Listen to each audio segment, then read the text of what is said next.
তুমি phone receive করতেছো না। বুঝলাম না তুমি এখন কি আমাদের বাড়িতে আছো না তোমার বাবার বাড়িতে গেছো তুমি? তোমাদের কালকে আসছি তোমাদের বাড়ি থেকে। তোমার বাবার আমাদের বাড়ি বাড়িতে। তোমার বাবার বাড়ি আছো তুমি? হ্যাঁ হ্যাঁ। আমি বুঝলাম না তুমি আমাকে ফোনও দাও না কিছু না, খালি টাকা নিচ্ছ, খালি টাকা চাচ্ছ, টাকা নিচ্ছ, টাকা দিয়ে তুমি কি করো বুঝলাম না আমি। তুমি তোমার বাবার বাড়ি এখন গেছো, আমার মা ওদিকে অসুস্থ। তুমি আমার মাকে ফেলে তুমি তোমার বাবার বাড়িতে উঠে রইছো। আমি বুঝলাম না কি ব্যাপারটা কি, আমার যে বুঝোই বলো তো তুমি। তো তোমাকে আমি বিশ্বাস করি, তোমাকে আমি এই যে কামাই করে এত কষ্ট করে এই বিদেশের বাড়িতে কাজ করে টাকা পয়সা পাঠাই, তুমি টাকা পয়সা কোনো হিসাবও দিতে পারতেছো না। টাকা পয়সাগুলো আমার টাকা পয়সাগুলো যায় কোথায়? তোমার মার্কেটিং এ 50,000 60,000 টাকা লাগে প্রতি মাসে। আমি 1 লাখ টাকা কামাইলে তুমি 60-70 হাজার টাকা ভাঙে ফেলাও। এই টাকাগুলো কাকে দাও? তুমি নিজে খরচ করো না না অন্য কেউকে দাও? আমি কেউকে দিই না, নিজে খরচ করি। 3 মাসে আমি টোটাল 3 লাখ টাকা পাঠাইছি, সেখান থেকে এখন 50,000 টাকা আমার অ্যাকাউন্টে আছে। এই এই টাকাগুলো কোথায় কি করছো তুমি সেটা আমার হিসাব দাও। কাউকে দিয়ে দিচ্ছি, আমি কিছু করে দিই না। আমার নিজের বাপ মার আর হচ্ছে আমি বাপ মার বাড়ি থেকে আনি। কেন এই এই যে কথাটা বললা এটা কি, এটা তো সম্পূর্ণ একটা মিথ্যে কথা বললা তুমি। তুমি তোমাকে আমি ফোন দিলে তুমি ফোন রিসিভ করো না, আবার ওয়েটিং আছে। তুমি সেটা বলো যে গতকাল রাত্রে 1টার সময় তুমি কার সাথে কথা বলছো? আরে আমি বাড়িতে কথা বলছি। তুমি মিথ্যে কথা বলতেছো, তুমি মিথ্যে কথা বলতেছো। ভালো করে বলো তুমি কার সাথে কথা বলতেছো। তুমি তুমি আমি আমি বুঝলাম না তুমি আমার টাকা পয়সা গুলো কি করে ফেলাচ্ছ। আমি তো বাইরে বিদেশের বাইরে আছি, আমি তো দেখিও না যে তুমি কি করো দিবসিয়া। আমি বুঝলাম না তুমি গতকালকে রাতে কার সাথে কথা বলছো সেটা বলো। তুমি আমার অসুস্থ, তুমি আমার অসুস্থ মাকে শোনো। ওর সাথে কথা বলছি। কে?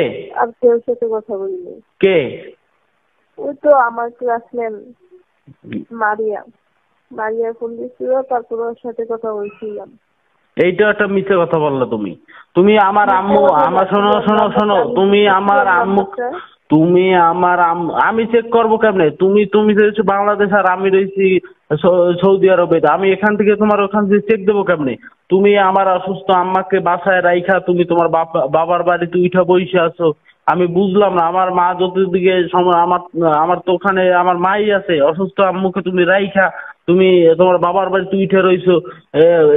এইগুলো তো আমি বুঝলাম না, এইগুলো তুমি কি করতেছো তুমি? যদি হঠাৎ আমার কিছু হয়ে যায় আমার তো এতদিন তো ছিলাম, তোমার মা তো সারা বছরই অসুস্থ থাকে। তোমার মা তো সারা বছরই অসুস্থ থাকে। আমার আম্মুর এর জন্য তুমি খেজমতো করতে পারো না, এর জন্য ভয়তে তোমার বাবার বাড়িতে উঠে বসে আছো। আমি কিসের ভয় পাইছি? আমার বেড়াইতে মন চাইছে, আমি আসছি। এই বিদেশের বাড়িতে আমি মাথার ঘাম পায়ে ফেলাইয়া টাকাগুলো কষ্ট করে কামাই করে বাড়িতে পাঠাই, আর তুমি ওই টাকাগুলো নিয়ে উড়ে টুড়ে কি করো? তুমি এই টাকার হিসাব দাও। কোনো ছেলে মেয়ের গুড়ি না কাম কুকাম করি। আমার তো মনে হয় তুমি সেই রকমই করো। তুমি তো আরো বিদেশ গিয়ে তুমি তো আকাম করো। আমি আকাম করি? তুমি তুমি তুমি আমি করতাম তাহলে তো দেখতাই। তুমি ওই লাবলু ওই যে পাশের বাড়িতে লাবলুর সাথে তোমার কি সম্পর্ক? লাবলুর সাথে আছে, আমার বাসায় আছে। হ্যাঁ কেন আমি বাড়িতে নাই? আমি বাড়িতে না থাকাকালীন অপরিচিত পুরুষ মানুষ তুমি বাড়িতে কেন ঢুকাবা? আমি তো ঢুকাই নাই, আছে তো একজন। ঢুকাইছে কে? কে ঢুকাইছে? তুমি ছাড়া ওই বাড়িতে আছে কে? তুমি আমার আম্মু স্যার আমার বোন তো পরের বাড়িতে থাকে, বছরের ভিতরে একবার আসে, আইসা আম্মুরে দেখে যায়। আমি বাড়িতে না, বাড়িতে থাকো তুমি আর আমার আম্মু। তো তুমি এই যে তুমি এই ছেলে পান ঢুকাও কেন আমার বাড়িতে?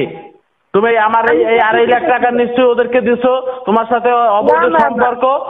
তুমি এটা ভুল সন্দেহ করতেছো। না আমি ভুল সন্দেহ করি না। তুমি আমার এই 2.5 লাখ টাকা কি করছো? নাইলে তুমি আমার কাছে